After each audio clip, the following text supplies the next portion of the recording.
আসসালামু আলাইকুম। Hello everyone, কেমন আছেন সবাই? আলহামদুলিল্লাহ, আমিও ভালো আছি। আজকে আমি নিয়ে আসলাম শিং মাছ দিয়ে পেঁপে রান্না। আমি বাসায় যেভাবে রান্না করি সেটাই আপনাদের কাছে শেয়ার করব। পেঁপে কিন্তু পুষ্টিকর একটি সবজি, যা সব বয়সীদের জন্যই উপকারী। শিং মাছ কিন্তু পুষ্টিগুণ সমৃদ্ধ একটা মাছ। আমি কথা দিচ্ছি, আমার এই রেসিপি ফলো করে রান্না করলে খেতেও ভালো হবে এবং অনেক হেলদি হবে রান্নাটা। তো কথা না বাড়িয়ে চলে যাব মূল রান্নায়। এই তো এখানে আমি একটি পেঁপে কিউব করে কেটে নিয়েছি এবং ধুয়ে পরিষ্কার করে নিয়েছি। এখন আমি পানি দিয়ে পেঁপেগুলোকে ভাপে দিয়ে দিব। তাতে দিয়ে দিব 1 চামচ পরিমাণ লবণ এবং একটি ঢাকনা দিয়ে ঢেকে ভালোভাবে বলক নিয়ে আসব। ভালোভাবে নেড়ে চেড়ে 20 মিনিটের মতো ভাপ দিয়ে নেব।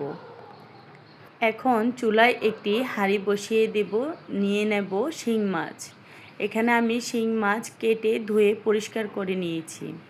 এখন দিয়ে দিব লবণ 1 চামচ, মরিচ গুঁড়া 1 চামচ, হলুদ 1 চামচ। এখন হাতের সাহায্যে ভালোভাবে মেখে নেব। এই পর্যায়ে চুলায় একটি কড়াই বসিয়ে দিয়ে দেব রান্নার তেল। তেলটা ভালোভাবে গরম হয়ে আসলে দিয়ে দেব শিং মাছ। শিং মাছ কিন্তু অনেক উপকারী। শিং মাছ খেলে শরীরে রক্ত বাড়ে। যারা অসুস্থ কিংবা শারীরিকভাবে দুর্বল তারা নিয়মিত এই শিং মাছ খেতে পারেন। এই তো শিং মাছ আমি উল্টিয়ে দিলাম। মাছগুলো আমি কড়া ভাজি করব না। এখন মাছগুলো তুলে নেব এবং ওই একই তেলে দিয়ে দেব পেঁয়াজ কুচি।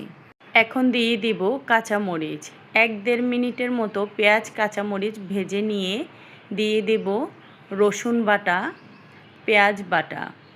এখানে আমি 1 চামচ পরিমাণ রসুন, 1 চামচ পরিমাণ পেঁয়াজ বাটা দিয়েছি। এখন ভালোভাবে নেড়ে চেড়ে দিয়ে দেব মরিচ গুঁড়া 1 চামচ পরিমাণ, সামান্য পরিমাণ হলুদ দিয়ে দেব। এখন সবগুলো উপকরণ ভালোভাবে নেড়ে চেড়ে আগে থেকে ভাপ দেওয়া পেঁপেগুলো দিয়ে দেব। পেঁপেগুলো দেওয়ার পর ভালোভাবে উল্টে পাল্টে দেব। এভাবে মিনিটখানেক পেঁপেগুলো কষিয়ে নেব। এখন পানি দিয়ে পেঁপেগুলো সিদ্ধ করে নেব। অবশ্যই এখানে গরম পানি দিতে হবে। এখন ভালোভাবে নেড়ে চেড়ে আগে থেকে ভেজে রাখা শিং মাছ দিয়ে দেব। এভাবে পেঁপে এবং শিং মাছ রান্না করে রুটি কিংবা গরম ভাতের সাথে খেতে ভীষণ ভালো লাগে।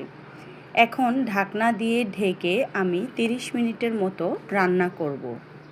পর্যায়ে ঢাকনা তুলে আবার একটু ভালোভাবে নেড়ে চেড়ে দেব। এখন দিয়ে দেব ধনিয়া পাতা কুচি। আল্লাহ হাফেজ।